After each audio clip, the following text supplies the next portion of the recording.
തൂക്കി കൊല്ലുന്ന സ്ഥലം. പക്ഷെ അത് അവിടെയുള്ള ആ ഇൻമേറ്റ്സിന് ഇത് കാണാൻ പറ്റുന്ന രൂപത്തിലാണ് ചെയ്തേക്കുന്നത്. ഇന്ത്യയിൽ കൽക്കത്തയിൽ മാത്രമാണ് കേട്ടോ ലൈവായിട്ട് ഇപ്പോഴും ട്രാം ഓടിക്കൊണ്ടിരിക്കുന്നത്. ഇന്ത്യയിലല്ല, ഏഷ്യയിലെ തന്നെ ഓൾഡസ്റ്റ് ട്രാമാണ്. ഏകദേശം 150 വർഷം പഴക്കമുണ്ട്. കൊൽക്കത്ത എന്ന് പറഞ്ഞാൽ ഹൗഡ ബ്രിഡ്ജാണ്. 1943 ബ്രിട്ടീഷുകാർ ദീർഘവീക്ഷണത്തോടുകൂടി ഈ പാലം പണിതത്. ഇതിന് തൊട്ടടുത്ത് തന്നെയാണ് ഇവിടുത്തെ മാർക്കറ്റ്. ഇതാണ് ഇന്ത്യൻ മ്യൂസിയം. വിക്ടോറിയ രാജ്ഞിയുടെ മരണശേഷം അവരുടെ ഓർമ്മയ്ക്ക് വേണ്ടിയിട്ട് വൈസ്രോയി ആയിരുന്ന ലോർഡ് കെഴ്സൻ്റെ നിർദ്ദേശപ്രകാരമാണ് ഇന്നത്തെ ബ്രിട്ടീഷ് ഇന്ത്യയുടെ ക്യാപിറ്റലായിരുന്ന കൽക്കട്ടയിൽ ഈ മാർബിൾ കൊട്ടാരം ഉണ്ടാക്കിയത്. നമ്മളെ നേതാജി ഭവനായിട്ട് ഒരു സാദൃശ്യം ഉണ്ടല്ലോ അതീഷേ. ഇതാണ് എസ്പ്ലനേഡ്. അണ്ടർ വാട്ടറോ മെട്രോയിലേക്ക് നമ്മൾ പോവാണ്. ന്യൂട്ടൗൺ പോലെ കൊൽക്കട്ടൻ്റെ ഡെവലപ്ഡ് ആയിട്ടുള്ള ഭാഗങ്ങളുണ്ടെങ്കിലും ഇപ്പോഴും ആളുകളൊക്കെ വലിച്ചുകൊണ്ടിരിക്കുന്ന സീൻ ഇപ്പോഴും ഉണ്ട് അവിടെ. പ്രശസ്തമായ ഹൗറ റെയിൽവേ സ്റ്റേഷനാണിത്. എല്ലാ മ്യൂസിയങ്ങളും മൺഡേ അവധിയായിരിക്കും, അതുകൊണ്ട് മൺഡേ ഒഴിവാക്കണ നല്ലത്. അതെ അതെ, ഇതിൻ്റെ പേര് ഫിർണി കേട്ടോ. ഇവിടുത്തെ ഒരു സ്പെഷ്യലാണ് അരിയും ചാവലും. അതെ, മട്ടൻ ചാപ്സ് ആണ് ഇത് ഉണ്ടാക്കുന്നത്. കീമ അകത്താണ് ഉണ്ടാക്കണമെന്ന് പറഞ്ഞു. ഇതാണ് നഖോദ മസ്ജിദ്. ഈ ഏരിയയിൽ ഏറ്റവും വലിയ പള്ളിയാണ്. ഇവിടെ നമ്മൾ വീണ്ടും കൽക്കട്ടയിൽ എത്തിയിരിക്കുകയാണ് കേട്ടോ. കൽക്കട്ടയിലെ ബിർള മന്ദിറാണിത്. കൽക്കട്ടയിൽ ഒരുപാട് കാഴ്ചകളുണ്ട്.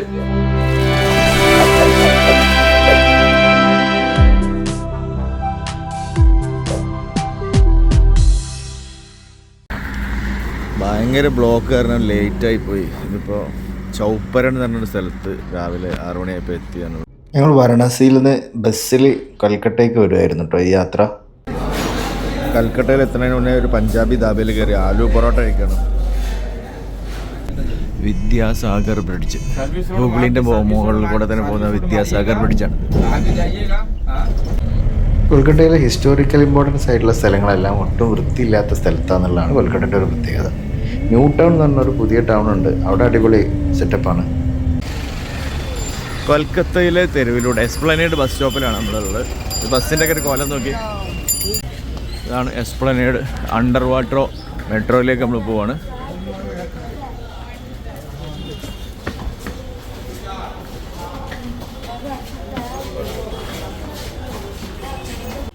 അണ്ടർ വാട്ടർ മെട്രോ അന്ന് എന്തോ ക്ലോസ് ആയിരുന്നു, എന്തോ റിനോവേഷൻ്റെ ഭാഗമായിട്ട്.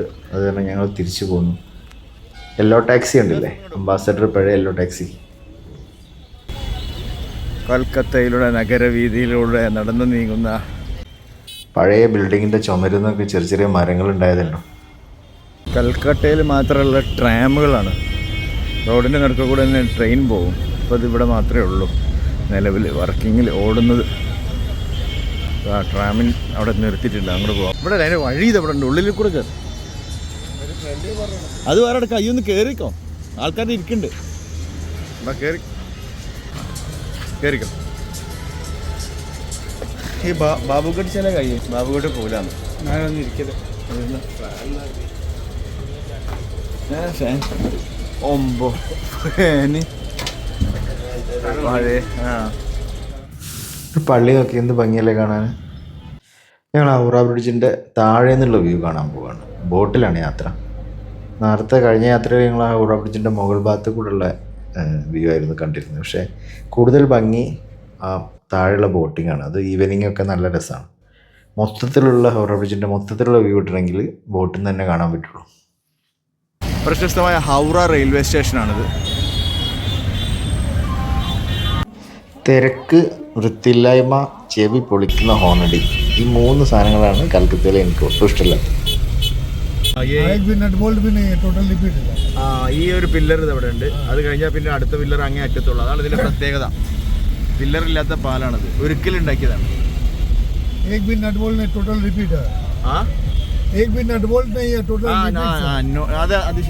നട്ട് ബോൾട്ട് ഇല്ല ഇതിന്. 4 കളറിൽ ലൈറ്റ് ഉണ്ടാവും. 6 മണി തൊട്ട് 10 तक है ना, 6 से 10 तक 4 कलर, 4 घंटा में 4 कलर. കൽക്കട്ടയിലെ ഏറ്റവും പഴയ മാർക്കറ്റ് ബഡാ ബയ്യ മാർക്കറ്റിലേക്കാണ് നമ്മൾ പോയിക്കൊണ്ടിരിക്കുന്നത്. हिंदी में भी बड़ा बाजार, इंग्लिश में भी बड़ा बाजार ही बोलेगा. ओल्ड वाला है, ये अभी बंद है. हाँ, ये देखिए वो लिखा हुआ है. ये टक्साल था पुराना. अभी इसमें रिफाइनरी, अभी नीचे में सिल्वर का ये मिला हुआ. सिल्वर का वही मिला है खान, इसलिए उसको गवर्नमेंट पूरा सीज करके रखा हुआ है। അരി അങ്ങനത്തെ സാധനങ്ങളൊക്കെ ഓൾ ഇന്ത്യയിലേക്ക് മൊത്തത്തിൽ ഇവിടുന്ന് ട്രാൻസ്പോർട്ട് ചെയ്യുന്നതെന്നാണ് പറയുന്നത്. അതിന് ഗോഡൗണുകളാണ് അരി, അതുപോലെ എല്ലാ സാധനങ്ങളും. ഇതാണ് ഇവിടുത്തെ റെഡ് സ്ട്രീറ്റ്, സോനാഗച്ചി എന്ന് പറയും. 100 വർഷം വഴക്കുള്ളൊരു ബേക്കറി ഉണ്ട് ഇവിടെ സോനാഗച്ചിയിൽ. അപ്പോൾ അതിൽ സ്വീറ്റ്സ് വാങ്ങാൻ ആൾക്കാർ വരിക്കണം ഇവിടെ. അപ്പോൾ നമ്മൾ കുറച്ച് സ്വീറ്റ്സ് വാങ്ങാൻ വിചാരിച്ചു. KKRന്റെ ജൂഹി ചൗള, അതുപോലെ മംതാജി, ഗംഭീർ, അതൊക്കെ ഉദ്ഘാടനം ആവില്ല, അല്ല സെലിബ്രേഷനിൽ ഇവിടെ വന്നതായിരിക്കും. ഇതിൻ്റെ ഉള്ളിലൊക്കെ ആൾക്കാർ ഇങ്ങനെ അടിപൊളിയായിട്ട് ഉണ്ടാക്കുന്നുണ്ട്. സ്ലോ സ്പീഡിൽ പോകുന്ന ട്രാമുകൾ കാണാം, നല്ല കളർഫുൾ ആണല്ലേ ഈ ട്രാം. അതൊക്കെയാണ് ഇവിടുത്തെ പ്രത്യേകത. ട്രാം തന്നെയില്ല, റോഡിൽ കൂടെയാണ് പാളം പോകുന്നത്. അത് കഴിഞ്ഞാൽ ഇതാണ് വിവേകാനന്ദൻ്റെ വീടായിരുന്നു, ഇപ്പോൾ ഇത് മ്യൂസിയം ആക്കി.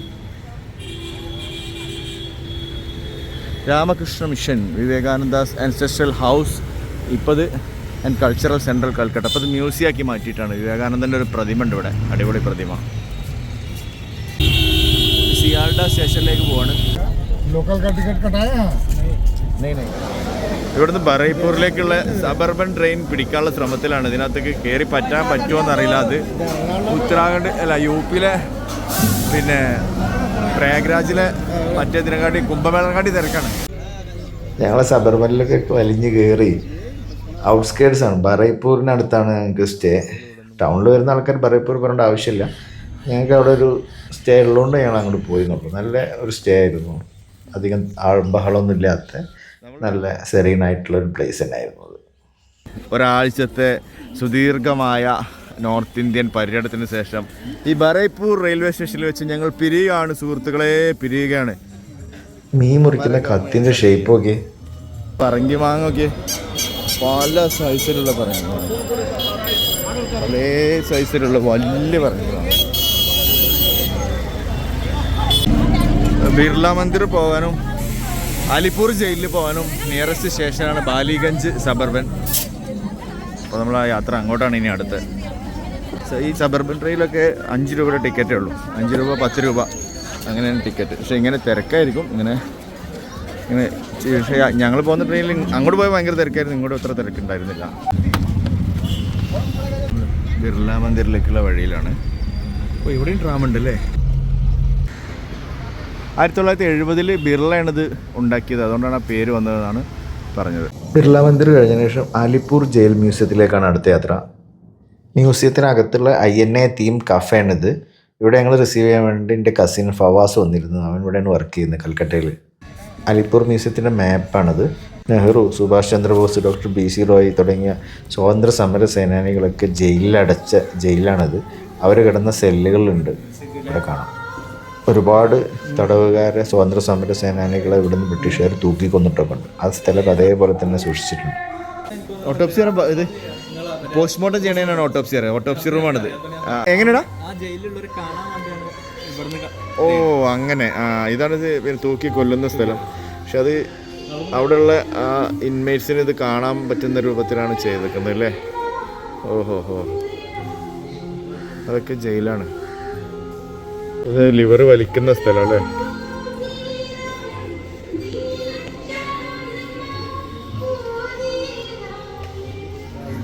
ഇവിടെ വെച്ച് തൂക്കിലേറ്റ് സ്വാതന്ത്ര്യ സമര സേനാനികളുടെ ലിസ്റ്റെല്ലാം അവിടെ എക്സിബിറ്റ് ചെയ്തിട്ടുണ്ട്.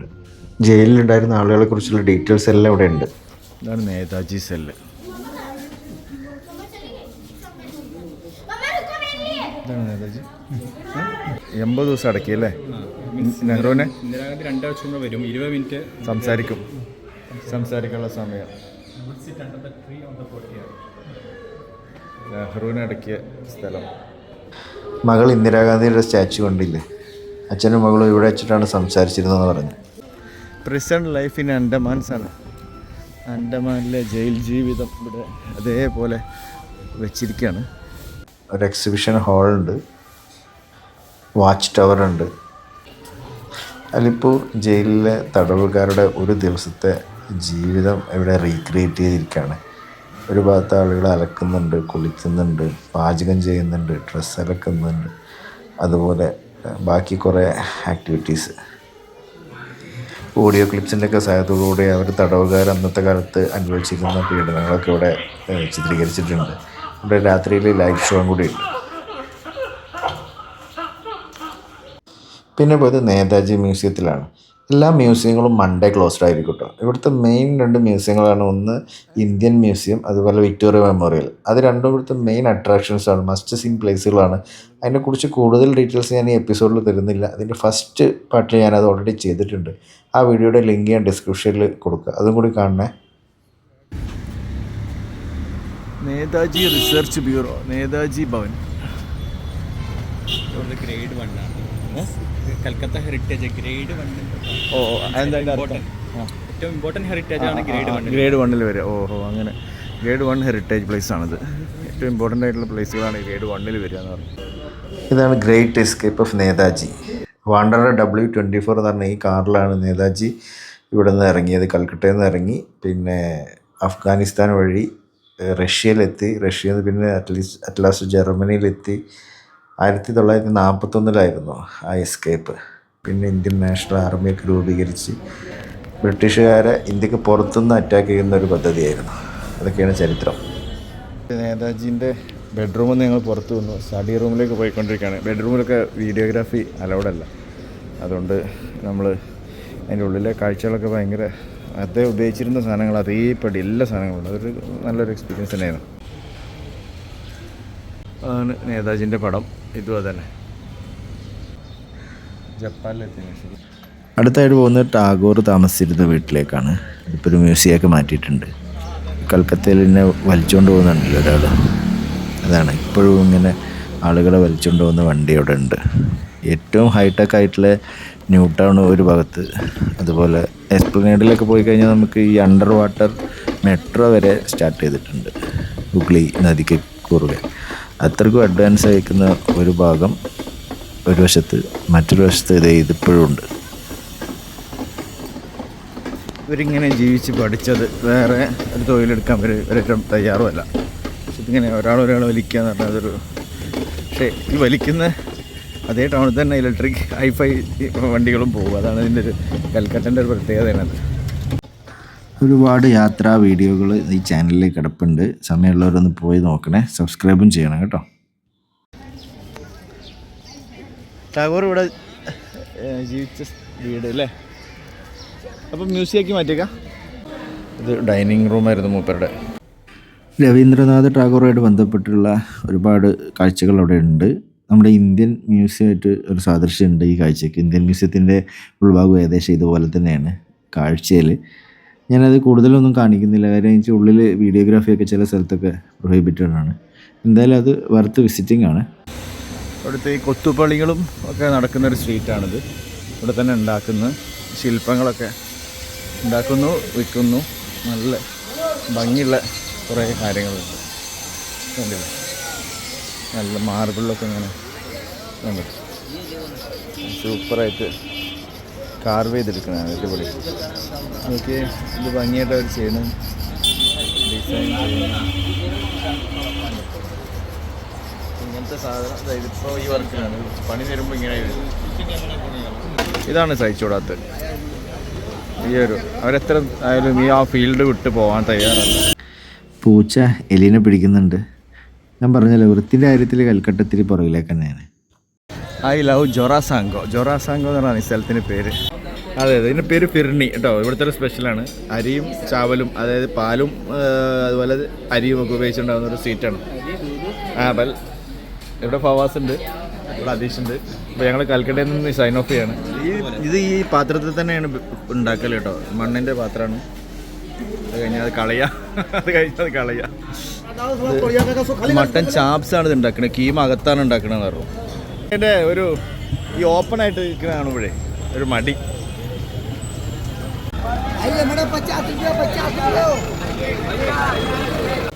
ഇതാണ് നഖോദ മസ്ജിദ്. ഈ ഏരിയയിൽ ഏറ്റവും വലിയ പള്ളിയാണ്. ഇവിടെ ഒരു മാർക്കറ്റിൻ്റെ ഉള്ളിൽ തന്നെയാണ്. അതൊരു ഭയങ്കര സെറ്റപ്പാണിത്. ഇതിൻ്റെ കാഴ്ചകൾ എന്തായാലും ഇതിൻ്റെ കൺസ്ട്രക്ഷൻ.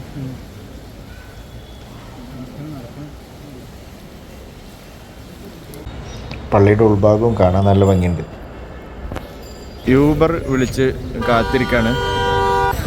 ഞാൻ ഫോട്ടോ കോസ്. അപ്പോൾ കൊൽക്കട്ടയിലെ കാഴ്ചകൾ ഇവിടെ തീരുകയാണ്. ഞങ്ങൾ എയർപോർട്ടിലേക്കുള്ള യാത്രയിലാണ്.